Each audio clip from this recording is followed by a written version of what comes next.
Depuis le tournant du millénaire, les objectifs du millénaire pour le développement, aussi connus sous le nom d'OMD, ont guidé les efforts nationaux et mondiaux vers la réalisation d'un objectif, éradiquer la pauvreté à l'horizon 2015. Mais à l'approche de la date butoir, il importe de réfléchir à comment cet effort collectif international peut être maintenu et même amélioré dans un monde en pleine évolution. Dès lors, une question se pose. Et après ?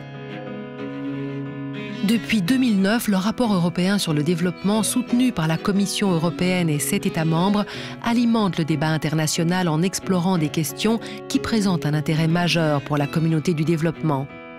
Dans son édition 2013, ce rapport indépendant, rédigé par une équipe de chercheurs issus de 3 instituts européens spécialisés dans le développement, examine comment un cadre pour l'après-2015 pourrait stimuler l'action mondiale en faveur du développement et soutenir les efforts des pays les plus pauvres. Le cadre post-2015 devra s'adapter à un monde qui évolue rapidement.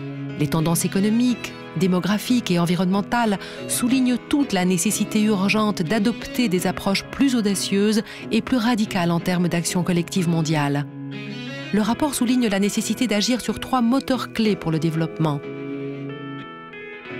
Tout d'abord, un nouveau cadre nécessitera non seulement davantage de ressources financières, mais également un meilleur usage de celles-ci.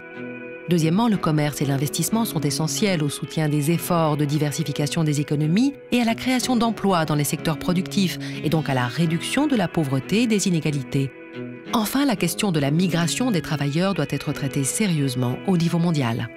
Aller au-delà des OMD implique de fixer de nouveaux objectifs pour le cadre mondial après 2015 qui aillent au-delà d'une approche de réduction de la pauvreté concentrée principalement sur les secteurs sociaux et intègre de nouvelles dimensions liées à l'inégalité, à l'emploi ou à la durabilité.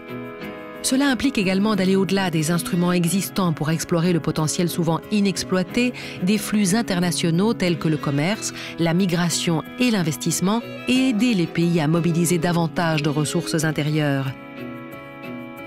À la lumière de ces nouveaux défis, il est crucial d'adopter un programme de développement transformateur pour l'après-2015.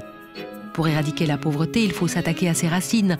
Cela implique des transformations économiques et sociales qui mettent l'accent sur la création d'emplois, sur la lutte contre les inégalités et la pauvreté sous toutes ses formes et sur la quête de solutions durables.